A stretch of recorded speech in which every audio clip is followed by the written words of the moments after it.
스카이어 서프타임즈 2023년 11월 16일자 하루 늦은 뉴스저 타임즈. 역사 기록을 남기고 싶어서 늦었습니다만은 기록으로 남기고자 합니다. 구독, 좋아요, 그 내용이 좋았다고 생각하시면은 부탁드리고요. 필요하시면은 그 배속 보시기를 바랍니다. 바이든 시 주석 수시간 회담 마치고 나와 불법 펜타닐 억제 합의, 군사대회 재개라는 그 제목이 독특하게 나왔습니다. 저는 펜타닐 억제 합의라는 얘기가 미중 정상회담에서 나왔다는 얘기를 의미 있게 좀 새겨보고자 합니다. 아메르 마다니, 콜린 농과 디디탕, 무려 세 기자가 그 취재를 해서 보도를 한 내용인데요. 국내 뉴스하고는 조금 더 다르게 구체적인 내용들이 좀 나와 있는 것 같습니다. 빨갈 글씨로 굵게 한 거 위주로 말씀을 드리면은 불법 펜타닐 퇴치 및 군사통신 재구축을 위한 정상적인 합의 사항을 제시했다. 바이든이. 하지만 경쟁과 세계 안보 위협에 대해서는 여전히 깊은 차이가 있다. 이것이 이제 그 미중 회담의 결론인 것 같은 거를 그 미리 얘기를 해놓고 풀어 나가고 있습니다. 시 주석이 어떻게 얘기하든 지구는 두 나라가 성공할 만큼 충분히 크다. 뭐 이런 식으로 얘기를 하면서 이번 회의는 경제적인 교차 흐름, 중동과 유럽의 갈등, 대만의 긴장 등의 씨름하는 세계에 광범위한 영향을 미칠 것이다. 이렇게 얘기를 했습니다만은 다시 한번 그 구체적인 얘기를 하는 걸 보면은 제일 먼저 나오는 것이 펜타닐 마약입니다. 합성 펜타닐을 만드는 데 사용되는 많은 화학물질들은 중국에서 강력한 마약을 미국으로 운송하는 카르텔로 공급되는데 이 카르텔은 이 카르텔에 의해 가지고 과다 복용위에 직면해 있다. 이런 얘기가 되겠어요. 그리고 대만 측 부분을 명백한 그리고 열렬하지 않은 것으로 묘사했다. 아, 그 익명을 요구한 미국 관리가 이런 식으로 얘기를 했고, 그 이 바이든 입장에서는 이스라엘 하마스 전쟁의 확대로 이어질 수 있는 조치를 억제할 수 있도록 분명하게 조치할 것을 요구했다. 이런 표현을 했습니다. 글 내용 중에서는 대부분 바이든이 많이 했고, 시진핑이는 듣는 입장이었다 하는 그 미중 정상회담의 분위기를 얘기를 했습니다. 시 주석은 대만과 미국의 중국산 제품과 기업에 대한 제재와 규제에 대해서 가장 초점을 맞췄다. 미국이 경제 제재를 하니까 거기에 초점을 맞췄다. 이런 얘기가 되겠죠. 음, 그리고 중국과 미국은 역사와 문화, 사회제도와 발전이 다르다는 객관적 사실, 이런 표현을 했다고 그러는데 자기네들은 공산주의 국가다 이런 거를 좀 부각시키기 위해서 한 얘기고, 너희들 기준으로 우리를 그 재단하지 말라, 이런 뜻으로 얘기한 것으로 저는 해석을 합니다. 산업과 공급망은 여전히 중단의 위협을 받고 있고 보호무역주의는 증가하고 있다고, 이 모든 것이 심각한 문제다 하면서 중국의 지금 어려운 상황을 간접적으로 얘기하는 것 같습니다. 시 주석은 또한 한쪽이 다른 쪽을 개조하는 것은 비현실적이고 갈등과 대립은 양쪽 모두에게 참을 수 없는 결과를 초래한다. 우리가 전쟁을 할 거냐? 이런 식까지 이제 얘기를 한 것 같아요. 이런 예를 들어서 취재를 통해 가지고 나온 뉴스들을 종합해 가지고 컨설팅 회사 플라이 워터하우스 쿠퍼스라는 데가 있는 모양인데 이름도 처음 들어봅니다만은, 로버트 모리츠 글로벌 회장이라는 사람이 미중 회담을 했어도 논의는 충분하지 않다. 일을 끝내는 것은 실행이다. 말만 해서는 안 된다. 그렇게 얘기를 했고, 그 시 주석을 또 규탄하는 많은 군중이 거의 2마일 떨어진 모스콘의 센터에 있는 중국 영사관에 몰려가지고 그 행진을 했다 이런 얘기도 소용을 하고 있습니다. 그 행진 연설자들은 바이든 행정부의 시 주석과 중국의 인권 뭐 이런 거에 대해서 좀 촉구하라고 그 이렇게 또 얘기를 했다는 겁니다. 제 느낌은 그래요. 미중 정상회담이 에, 그 성사되는 데는 왕이 그 외교부장이 많이 노력을 했고 그 노인네가 힘들여서 했는데 지금 분위기는 미국이 많은 얘기를 하고 시진핑은 듣는 입장이 대부분이었다. 한 8할 정도는 바이든이 짓거렸고 그다음에 이제 그 2할 정도가 시진핑이가 얘기를 한 건데 제가 봐서는 그냥 우리 쉬운 얘기로 합시다. 하면은 미국이 하는 중국에 대해서 하는 얘기는 까불지 말라. 그런 얘기 아닌가 그렇게 해석이 됩니다. 그래서 그 좀 지난 뉴스로 보면은 그 38년 전 금문교합 시진핑 사진까지 미중 회담의 기대감 해가지고 박정규 기자 뉴시스에서 보도를 했었는데요. 한참 그 시진핑 엉아가 되게 젊었을 때 샌프란시스코 그 금문교 앞에서 찍은 사진을 또 소개를 했습니다. 지방 당석이었던 1985년 샌프란시스코 방문했을 때 기념사진 그때는 배도 안 나왔네요. 물론 이게 젊으지만은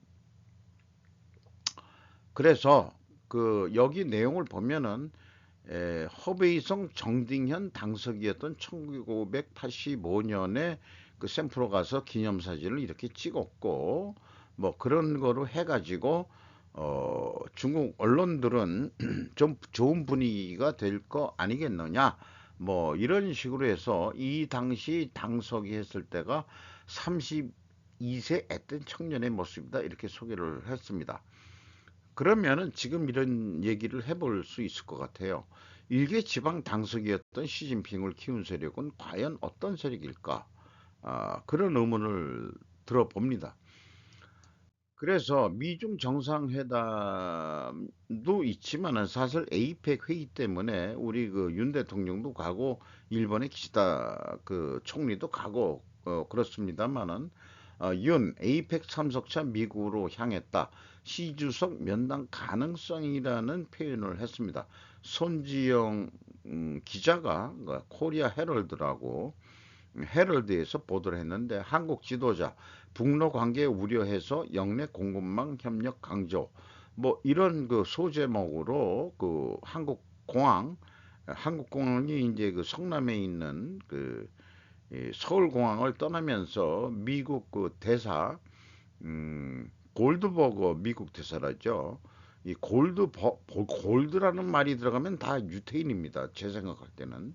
그리고 또 우측에는 시진핑이가 그 LA에 도착해가지고 캘리포니아 도착해서 이렇게 그 마중하고 하는 과정에 뒤에 있는 그 뭐 웃음을 짓고 있는 사람들이 캘리포니아 뭐 그 주지사급 이나 뭐 또 좀 관련 그 국회의원들 뭐 이렇게 중요한 인물들이 마중을 나왔던 것 같습니다.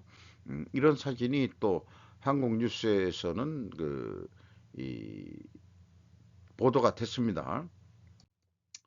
그래서 연관해가지고 그 이 야후 뉴스에 나온 그 핵심 뭐 그냥 제목들만 그 좀 그 편집해 보면은 인공지능 환각이 아닙니다. 샌프란시스코 거리가 갑자기 깨끗해졌다 하는 얘기 보도를 했고 멕시코 대통령은 그 중국 시주석과 캐나다 트리도 총리를 접견했고 그 미국 방문했다 하는 그런 거, 그 다음에 바이든 시 주석 정상회담 앞두고 인도네시아 대통령하고도 면담을 했고, 중국 시진핑은 미국 비즈니스 만찬 메뉴의 까다로운 정치라는 그런 표현을 했는데, 미국에 도착해가지고 시진핑이가 만찬을 개최를 한 것 같아요.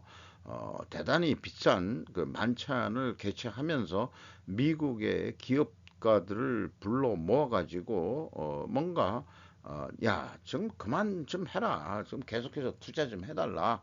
뭐 이런 얘기를 한 거 아니겠느냐 이런 생각이 들어갑니다. 1년 만에 미중 회담, 양국 참모 총출동, 작년보다 8명 늘어 12명씩 배석. 요게 이제 그 회담 내용이 나오기 전에 우리나라 이민석 특파원 조선 비지에서 보도한 내용인데요. 몇 명이 참석했다 하는 외형적인 얘기만 했지. 먼저 미리 앞서게 그 표현했던 그런 뉴스들은 우리가 그 직접 취재도 안 하고, 그 다음에 아까 얘기할 때는 익명의 미국 관리 이런 거는 직접 해가지고 물어보고 하는데, 우리나라 특파원은 가가지고 뭐 직접 취재하고 그런 능력이나 있을까 모르겠어요. 어쨌든 외형적인 얘기만 이렇게 그 뉴스로 풀었습니다. 양국 간 군사 긴장 완화뿐만 아니라 경제 교류 확대, 기후변화 대응 협력 강화 등의 의제, 뭐 이런 얘기도 했겠지만 핵심적인 얘기가 뭐냐 했는데, 아까 앞서서 얘기했지만은 펜타닐 얘기를 미국 언론에서 얘기했다는 게 주요 골자입니다. 우리나라도 지금 마약이 문제인데 니들 그거 스스로들 그 좋지 않으면은 가만 안 있겠다는 뜻으로 들리거든요.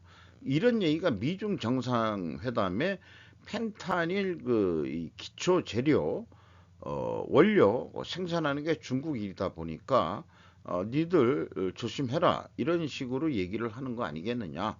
뭐 저는 그런 펜타닐 하나만 보더라도 정상회담에 마약 펜타닐이 나왔다는 것만 의미가 엄청 크다고 저는 생각합니다.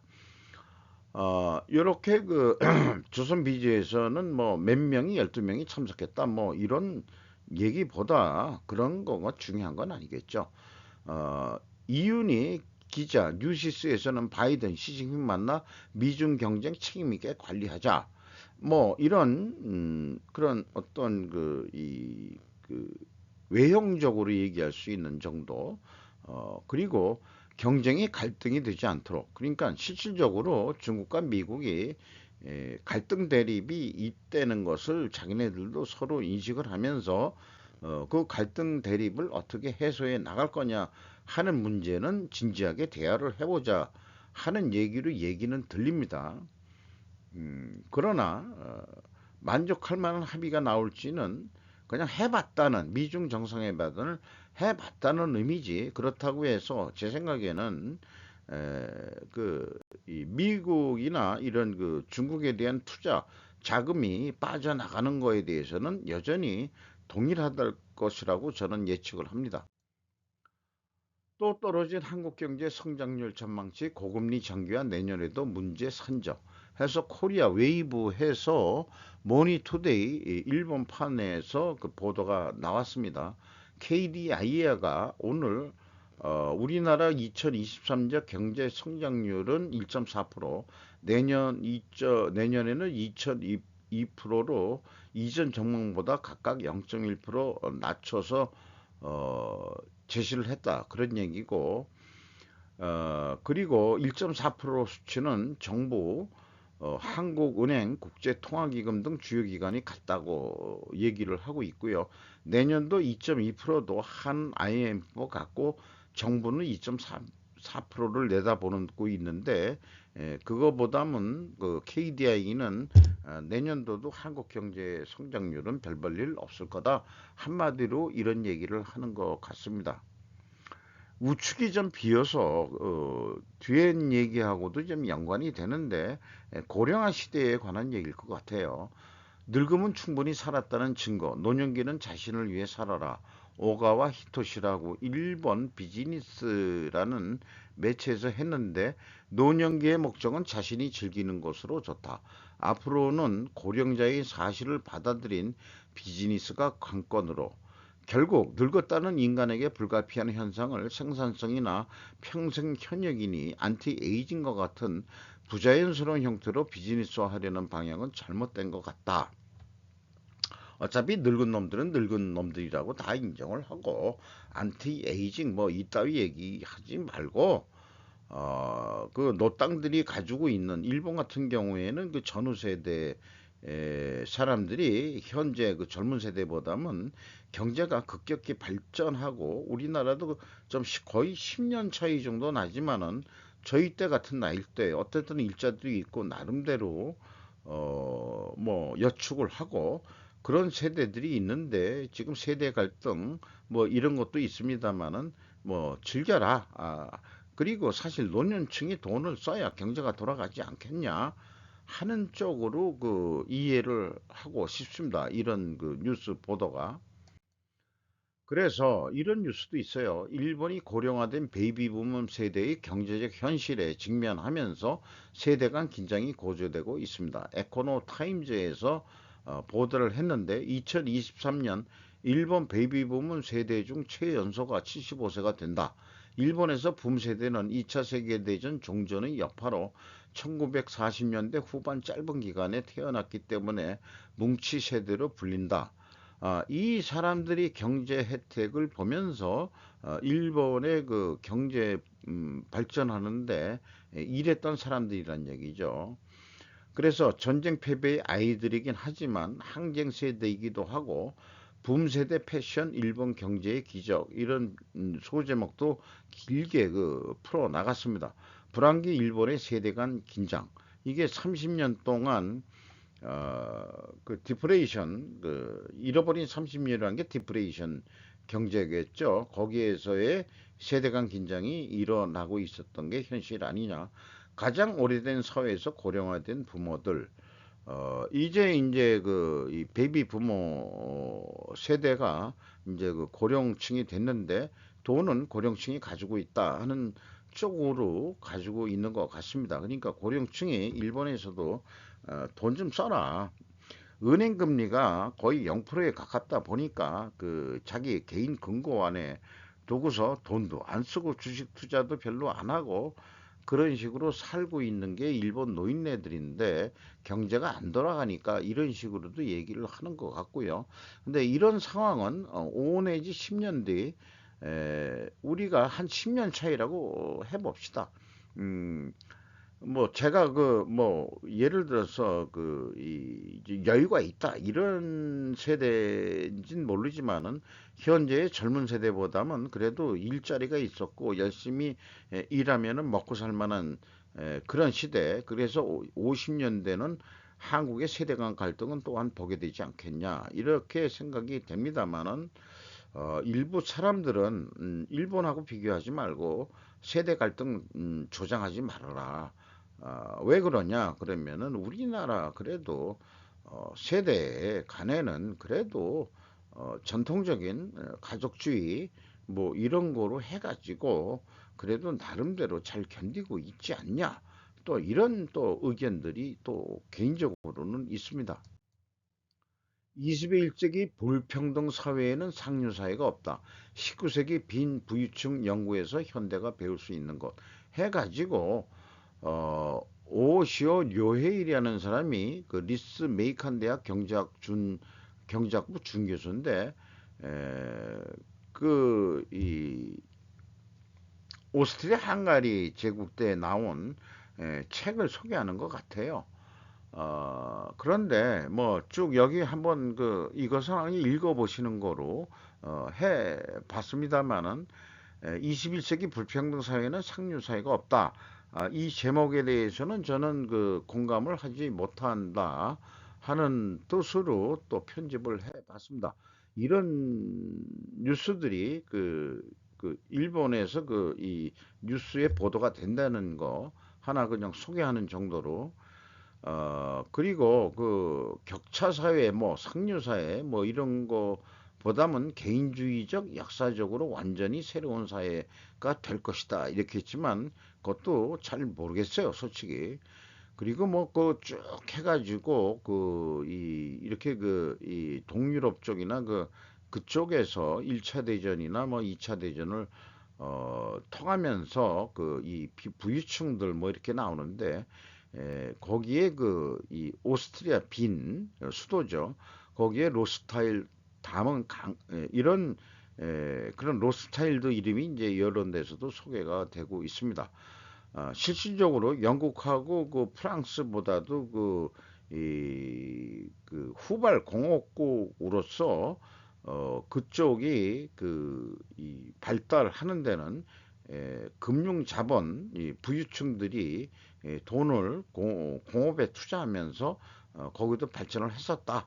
뭐 그런 얘기의 소개인 것 같습니다. 그래서 뭐 이게 이제 그쪽 말로 리치 세인이라고 되어 있는데 이거를 그냥 소개하는 내용으로 그 생각이 들어갑니다. 음,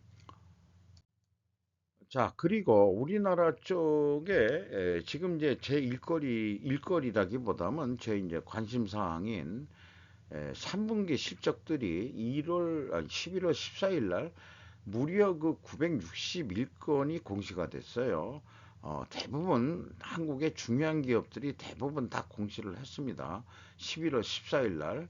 그리고 그 11월 그 13일 그 전날은 184건이 공시가 됐고, 다 분기 보고서는 다 아니고요. 그 다음에 이제 11월 15일에는 42건으로 확 줄었습니다. 그러니까 11월 14일 날 대부분의 이 유가증권 시장, 코스피 이 시장에 해당되는 기업들은 대부분 공시가 끝났다. 그래서 우리나라 3분기 실적을 좀 훑어보면은 뭐 훑어보든 안 하든 뻔히 보이는 겁니다만은 디프레이션으로 들어가고 있다 우리가 그렇게 얘기가 됩니다. 이미 전날 뉴스라든가 이럴 때 일본에서는 한국은 끝났다. 이거 가지고 얘기를 하고 있으면 현실적으로 그렇다. 이것을 어떻게 극복해 나갈 것이냐 하는 거는 이제 그 별도의 이 과제가 되겠죠. 또 오른 서울 민간 아파트 분양가 평방 메타당 1,000만 원 육박했다. 그러면은 평당 가격으로는 한 3,400만 원 이상이 된다는 얘기죠. 여기 보면은 3,200만 100원으로 조사됐다.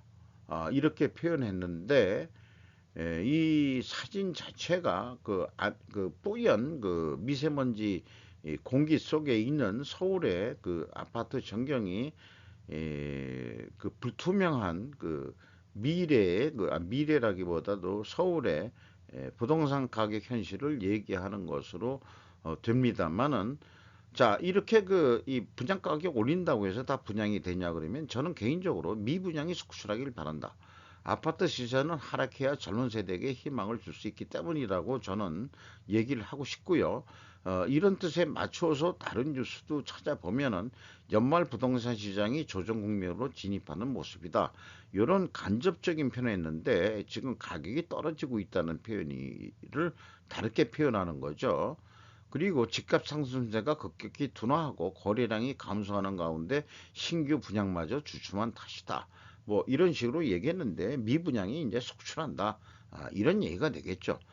그리고 그 더 나가서 그 뉴스 다른 뉴스를 찾아보면은 부동산 침체 긴 터널 건설 제2금융 강타 악재 선적한 건설업 2년 연속 악화 예상 1위 부동산 프로젝트 파이낸싱 여파에 제2금융권 우려 급증 악화 예상 2위 캐피탈 4위의 증권 이데일리 지영희 기자가 또 이런 식으로 보도를 했습니다. 분양가 올려서 뭐 하겠다는 얘기냐? 뭐 이런 얘기겠죠. 지금 한국 부동산 어, 중국과 마찬가지로 같이 동반해서 좀 내려가는 거에 저는 말하자면 그 희망을 두고 있습니다. 거꾸로 너무 그 부동산이 버블이다. 저는 그렇게 생각을 하고 있습니다. 우리나라 부동산 가격 내려가야 다시 도약할 수 있는 그런 그 경제적인 분위기가 될 수 있다고 저는 믿습니다. 슈퍼컴 경쟁사 삼성들은 네이버 세종 첫 등장부터 세계 22위에서 요것은 그 이 뭐 발표를 미국 오크리지 국립연구소 뭐 1위가 그렇다는 얘기인데 저건 이 슈퍼컴퓨터를 운영해 가지고 얼만큼 말하자면 경제라든가 뭐에 또 활용해 가지고 할 수 있느냐 하는데 네이버가 이제 그 AI 등 뭐 이런 쪽으로 해서 사우디하고 무슨 계약을 했다 뭐 이런 식으로 얘기가 나오는데 저건 이 삼성의 그 슈퍼컴퓨터보다는 더 큰 그 슈퍼컴퓨터를 만들어 가지고 좀 운영을 하게 된다 이런 얘기 같습니다. 저장 강박증에 대한 얘기를 한번 정리를 해봤습니다. 그 두산백과 두피디아 두산백과 네이버 지식백과 이런 데서 했는데 이 저장 강박증에 대해서 제가 정리한 이유는 제 개인적인 생활에서도 그 냉장고에 그 말하자면은 그 이 우리 제가 살고 있는 현실도 저장 강박증의 결과일 수 있다. 여기에서 그 정상과 비정상의 경계는 모호하다라고 하는 그 전문적인 책도 소개를 하고 있습니다만 어쨌든 이제 그 필요하면은 우리는 이제는 버리는 문화가 형성돼야 되지 않겠냐. 이런 의미에서 정리를 해봤습니다. 이것은 영화인데요. 스파이 영화인데 모사드가 보유했던 20세기 최고의 스파이라고 했는데 사실은 이집트의 이 나세르 대통령의 이 사위였던 아슈라프라는 인물에 대한 어떤 이 실질적인 그런 인물에 대한 것을 양화한 것 같습니다. 어쨌든 이 사람은 전쟁을 방지하기 위해서 이스라엘 모사드하고 접선을 해가지고 이집트의 정보를 넘기고 그런 과정인데 이 사람이 무슨 반역자다 이런 뜻으로 한 것 같지는 않습니다.